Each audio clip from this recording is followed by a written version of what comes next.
Horror कहानियाँ थी। अगली मौत किसकी?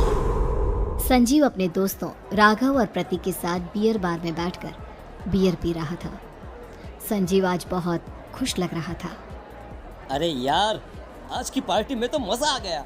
तुम दोनों दोस्तों के साथ तो मेरी जिंदगी इतनी अच्छी है कि क्या बताओ कितनी अच्छी है। अरे भाई, अब दोस्ती की है तो जीना मरना सब साथ में। हाँ अरे यार सुनो, जल्दी से एक बियर और ऑर्डर करते हैं ना, एक आखिरी, और उसके बाद ये जश्न यहीं खत्म हो जाएगा।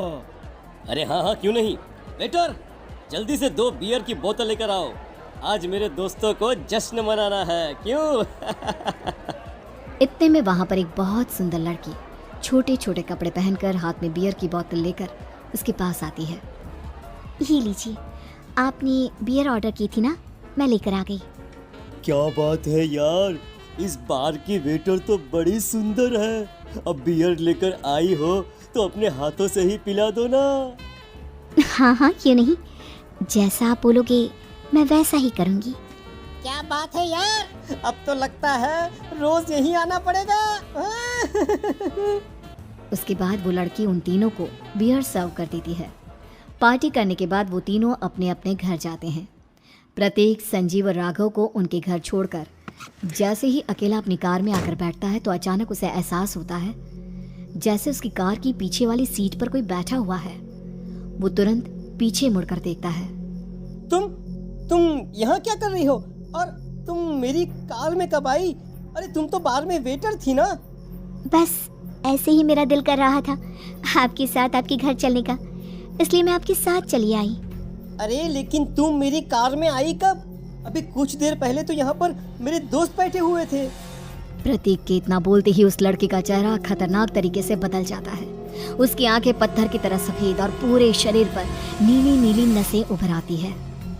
गाड़ी चलाओ, पूरी स्पीड में चलाओ, और अगर तुमने गाड़ी रोकने की कोशिश भी की तो मुझसे बुरा कोई नहीं होगा। डर की वजह से प्रतीक के पसीने छूटने लगते हैं। उसका शरीर बुरी तरह से कांप रहा था। प्रतीक बिना कुछ सोचे समझे कार को फुल स्पीड से चलाना शुरू करता है। चलते चलते वो शहर से दूर एक पहाड़ी पर पहुंच जाता है और सामने अब सिर्फ पहाड़ी का किनारा दिख रहा है, जिसे देख प्रतीक घबराकर अचानक से कार को ब्रेक लगाता है। देखो देखो देखो देखो, मुझे छोड़ दो मुझे। अगर मैंने गाड़ी जरा सी भी आगे बढ़ाई तो हम दोनों नीचे गिरकर मर जाएंगे। ये तो तुम्हें पहले सोचना चाहिए था ना। अब कुछ नहीं हो सकता।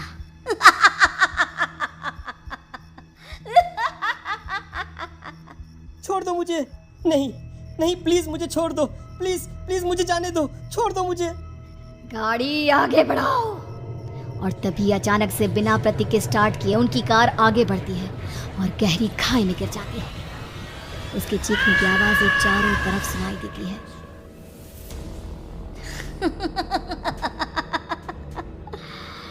तुझे मारकर मेरे कलेजे में जल रही आग को थोड़ी शांति तो मिल गई, लेकिन अभी ये कहानी खत्म नहीं हुई।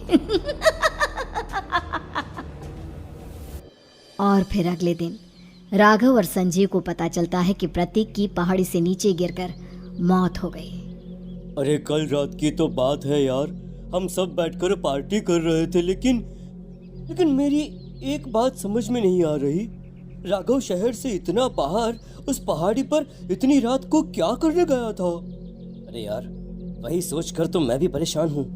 हम दोनों को छोड़ने के बाद तो वो सीधा अपने घर जाने वाला था, और वो आत्महत्या क्यों करेगा भाई? कल रात तक वो कितना खुश था, हमारे साथ सेलिब्रेट कर रहा था। हाँ, लेकिन पुलिस ने तो यही कहा है कि प्रतीक ने अपनी कार को जानबूझकर पहाड़ी से नीचे गिरा दिया और आत्महत्या कर ली। अरे यार संजीव, मेरी तो कुछ भी समझ में नहीं आ रहा है। चल ठीक है, अब मैं अपने घर जाता हूँ। Okay bye. राघव अपने घर में अकेला था। दोपहर का वक्त था। तभी दरवाजे की घंटी बजी। कौन है? अरे 1 मिनट रुको, अभी आता हूँ। राघव ने जैसे ही दरवाजा खोला उसने देखा कि सामने एक बहुत खूबसूरत लड़की खड़ी हुई है।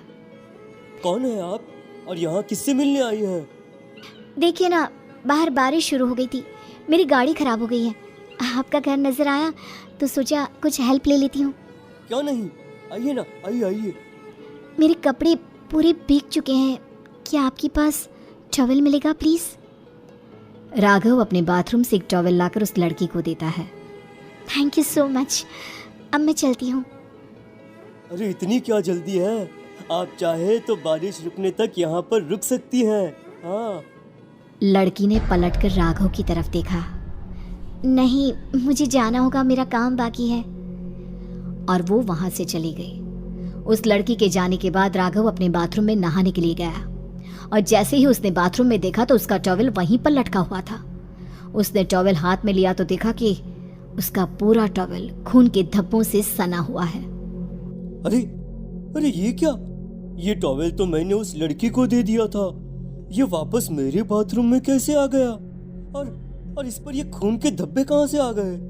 राघव ने आईने में देखा तो उसकी गर्दन पर एक बड़ा सा चाकू का कट लगा हुआ था जिससे खून बह रहा था, जिसे देख राघव के होश उड़ गए।